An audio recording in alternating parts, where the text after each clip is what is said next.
ಬೆಂಗಳೂರಿನ ಸಲೂನ್ನಲ್ಲಿ ಕಿತ್ತಾಟ, ಭೀಕರ ಮಾರಾಮಾರಿ, ಬ್ಯೂಟಿಷಿಯನ್ಗೆ ಪ್ರಪೋಸ್ ಮಾಡಿದ ಮಾಲೀಕನ ಮೇಲೆ ಹಲ್ಲೆ. ಆವಲಹಳ್ಳಿಯ ಸ್ಕಿನ್ ಶೈನ್ ಫ್ಯಾಮಿಲಿ ಸಲೂನ್ ಮಾಲೀಕ ಮೋಹನ್ ಕುಮಾರ್ ತನ್ನಲ್ಲಿ ಕೆಲಸ ಮಾಡುತ್ತಿದ್ದ ಬ್ಯೂಟಿಷಿಯನ್ಗೆ ಪ್ರಪೋಸ್ ಮಾಡಿದ್ದ ಎನ್ನಲಾದ ವಿಚಾರ ಗಲಾಟೆಗೆ ಮೂಲ ಕಾರಣವಾಗಿದೆ. ಮಾಲೀಕನ ಪ್ರಪೋಸಲ್ ನಿರಾಕರಿಸಿದ ಬ್ಯೂಟಿಷಿಯನ್ ಅನ್ನು ಕೆಲಸದಿಂದ ತೆಗೆದುಹಾಕಿದ್ದಕ್ಕೆ ಆಕ್ರೋಶಗೊಂಡ ಆಕೆಯ ಪತಿ 4-5 ಜನರ ಗುಂಪಿನೊಂದಿಗೆ ಸಲೂನ್ಗೆ ನುಗ್ಗಿದ್ದಾರೆ.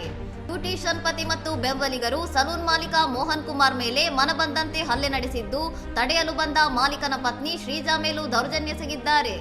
ಸಲೂನ್ನಲ್ಲಿ ನಡೆದ ಈ ಇಡೀ ದಾಂಧಲೆ ಮತ್ತು ಹಲ್ಲೆಯ ದೃಶ್ಯಗಳು ಅಲ್ಲಿನ ಸಿಸಿಟಿವಿ ಕ್ಯಾಮೆರಾದಲ್ಲಿ ಸೆರೆಯಾಗಿದ್ದು, ಸದ್ಯ ಸಾಮಾಜಿಕ ಜಾಲತಾಣಗಳಲ್ಲಿ ವೈರಲ್ ಆಗಿದೆ. ಹಲ್ಲೆಗೊಳಗಾದ ಮಾಲೀಕ ಮೋಹನ್ ಕುಮಾರ್ ಆವಲಹಳ್ಳಿ ಪೊಲೀಸ್ ಠಾಣೆಯಲ್ಲಿ ದೂರು ದಾಖಲಿಸಿದ್ದು, ತಲೆಮರೆಸಿಕೊಂಡಿರುವ ಆರೋಪಿಗಳಿಗಾಗಿ ಪೊಲೀಸರು ಶೋಧ ನಡೆಸುತ್ತಿದ್ದಾರೆ. ಇನ್ನಷ್ಟು ಸುದ್ದಿಗಳಿಗಾಗಿ ನೋಡ್ತಾ ಇರಿ ಸೌರಂ ಟಿವಿ.